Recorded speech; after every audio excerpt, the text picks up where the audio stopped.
Hello everyone and welcome to my YouTube channel. Today we are going to discuss about how to fix unable to install the app. For example, if you try to install the app from App Store and after that downloading, if you try to install the app, then you see an error like it is saying unable to install the app. So how you can fix that? For this, what you have to do, you have to simply watch this video completely. So without wasting any time, let's start the video.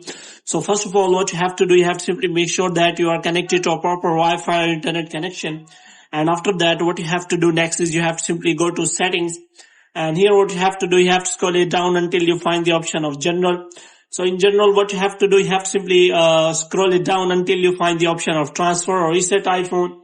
So here what you have to do, you have to simply click on reset, and here what you have to do, you have to simply reset all of your network settings. And after resetting all of your network settings, you have to simply go back. And this time what you have to do, you have to simply check for the software update. For this you have to simply go to general, and after that you have to simply go to software update.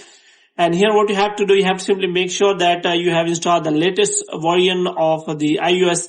And the next thing you can simply check is you have to simply check your iPhone storage, whether you have enough storage to install the app. If you do not have the enough storage, then what you have to do, you have to simply delete some of data from your iPhone storage so that storage will be available to that app so that you can easily install the app.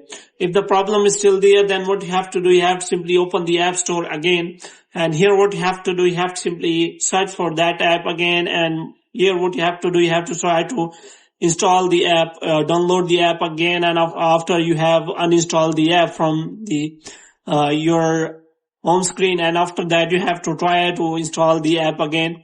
And if the problem is still there, then what you have to do, you have to simply look for the Apple support, and you have to tell the problem to the Apple support that what happened to your device. And after that, they will connect to you and solve the problem for you as soon as possible. So hope you have liked this video. If you get more videos like these, you can subscribe our channel.